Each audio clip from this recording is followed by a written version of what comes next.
প্রিয় বন্ধুরা, আপনাদেরকে দারুণ একটা জায়গা আমি দেখাচ্ছি এই মুহূর্তে। আসলে এটা আপনাদেরকে দেখে রাজবাড়ি মনে হতে পারে, কিন্তু আসলে এটা রাজবাড়ি নয়, এটা হচ্ছে রেলওয়ে স্টেশনের একটা ব্রিটিশ সরকার আসলে এই ঘরটি নির্মাণ করেছিলেন। একবারে দারুণ একটা দৃশ্য, একবারে দেখার মতো। আপনারা যদি এখানে আসেন, আসলে জায়গাটা আমি সরাসরি দেখতেছি, কি পরিমাণ যে ভালো লাগতেছে এটা বলে বোঝার মতো নয়।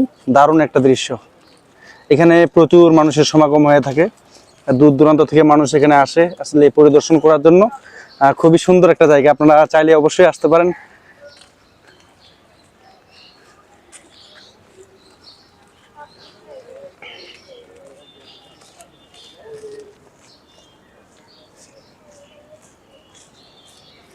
আমাদের রাশেদ ভাই আসছে, আসলে উনি আমাকে নিয়ে আসছে। আসলে এই জায়গাটা আমার চেনা ছিল না।